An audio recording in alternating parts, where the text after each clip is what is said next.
जय श्री कृष्ण। भगवान श्री कृष्ण की अपार कृपा आप सबके जीवन में सदा बनी रहे। आप सभी के घर आंगन में प्रेम, आनंद और शांति निरंतर प्रकट होती रहे। हमारे चैनल में आपका हार्दिक और मंगलमय स्वागत है। आज हम श्रवण करेंगे मार्गशीर्ष मास महात्म्य अध्याय 16 का। दोस्तों, पिछले अध्याय में आपने सुना कैसे भगवान कृष्ण के दिव्य कवच और प्राण वृत्ति का रहस्य खुला था। आज की कथा उससे भी अधिक मधुर, दिव्य और आनंददायी है, क्योंकि आज हम सुनने जा रहे हैं भगवान श्री कृष्ण का नामकरण, अन्नप्राशन संस्कार और गर्ग मुनि का गुप्त आगमन। गोकुल की गलियों में सुबह की हल्की लालिमा फैल रही थी। यमुना की धारा धीमे धीमे बह रही थी। ग्वालों के घरों से माखन मथने की मीठी आवाजें आ रही थी। वहीं नंद भवन में यशोदा मैया अपने नन्हे कृष्ण को गोद में लिए प्रेम से झुला रही थी। बाल कृष्ण की छोटी छोटी उंगलियां मैया की साड़ी से खेल रही थी। कभी वे मुस्कुरा देते, कभी मैया के गालों पर हाथ फेर कर जैसे कहना चाहते हो, मैया मैं तो तुम्हारा ही हूँ। ऐसे ही मधुर वातावरण में एक दिव्य घटना का आरंभ हुआ। नंद भवन के द्वार पर अचानक एक शांत, सौम्य और तेजस्वी पुरुष खड़े दिखाई हुए। उनके साथ कुछ शिष्य भी थे। उनका शरीर गोमुख के समान उज्जवल, गले में स्फटिक की माला, हाथ में दंड और कमंडल और आंखों में असीम शांति। उनकी उपस्थिति से वातावरण में हल्की हल्की सुगंध फैल गई।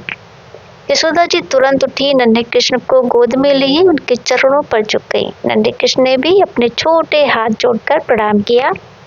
मुनि का हृदय पिघल गया। उन्होंने बाल कृष्ण को आशीर्वाद देते हुए कहा, देवी, ये बालक साधारण नहीं है।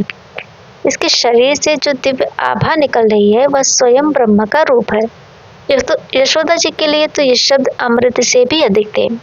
गर्ग मुनि के आने का संदेश मिलते ही नंद बाबा दौड़ते हुए पहुंचे। उन्होंने मुनि के चरणों में प्रणाम किया। भगवान, आपके चरण स्पर्श से मेरा घर पवित्र हो गया।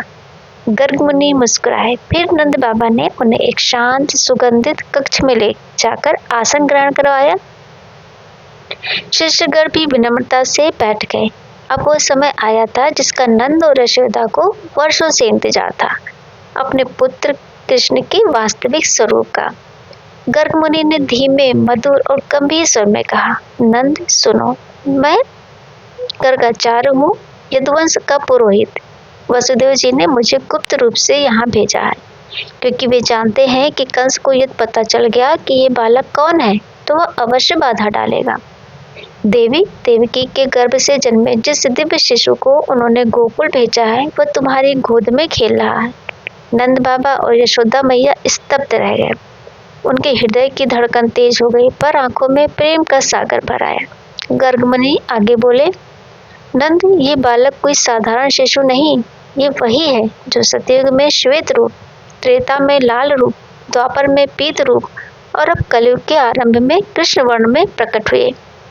ये वही विष्णु, वही नारायण, वही परम ब्रह्मा है। देवतागण जिनकी प्रतीक्षा करते हैं, ऋषिगण जिनका ध्यान करते हैं और भक्त जिनके नाम का जप करते हैं। नंद बाबा के नेत्र भर आए। उनकी जिम्मेदारी का भार बढ़ गया, लेकिन हृदय में आनंद का सागर उमड़ पड़ा। इसके बाद गर्ग मुनि ने श्री कृष्ण के 16 प्रमुख नामों का उच्चारण किया, जो उनके स्वरूप, गुण और लीलाओं को दर्शाते हैं। कृष्ण, जो आकर्षित करे और सभी दुखों को हरे।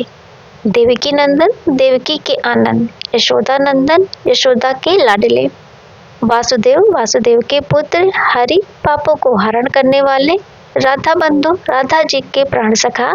राधिका रमण, राधिका जी के प्रियतम। गोविंद, गाय और इंद्रियों को तृप्त करने वाले। और भी अनेक नाम है। बलराम जी के नामों का भी अर्थ जान लेते हैं। बलदेव जी के नामों के पीछे भी रोचक कथाएं हैं। संकर्षण, गर्भ से ही उनका एक स्थान से दूसरे स्थान पर संकर्षण हुआ था। बलदेव, उनमें असीम बल था। हलधर, हल को अपने हाथ में धारण करने के कारण। मूसलधर, मूसल धारण करने के कारण उनका नाम मूसलधर पड़ा। रोहिणी, रोहिणी के पुत्र होने के कारण उनका नाम रोहिणी पड़ा। नंद बाबा ने धीरे से पूछा, भगवान, आपने राधा नाम का उल्लेख किया, ये राधा कौन है? क्या वे भी कोई दिव्य रूप हैं? गर्ग मुनि मंद मुस्कान के साथ बोले, नंद, ये रहस्य बहुत गहरा है। राधा कोई साधारण बालिका नहीं, वे स्वयं श्री कृष्ण के अर्धांग से प्रकट हुई दिव्य चेतना है। जैसे चंद्रमा से चांदनी अलग नहीं, जैसे सुगंध से पुष्प अलग नहीं, वैसे ही राधा से कृष्ण और कृष्ण से राधा अलग नहीं। गोलोक में वे सदा श्री कृष्ण के साथ रहती हैं। पृथ्वी पर भी वे अपने प्रभु के साथ लीला हेतु अवतीर्ण हुई हैं। शिष्य मौन हो गए। यशोदा के चेहरे पर आश्चर्य और आनंद का मिला जुला भाव था।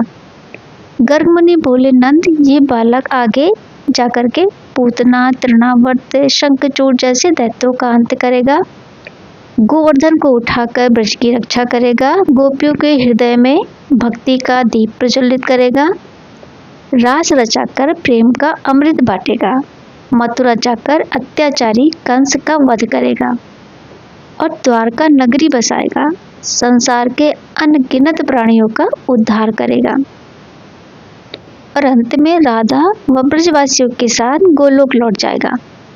नंद यशोदा का हृदय अभिभूत हो उठा। उनकी आंखों से आंसू टपक पड़े, लेकिन ये आंसू दुख के नहीं, गर्व और दिव्य आनंद के थे।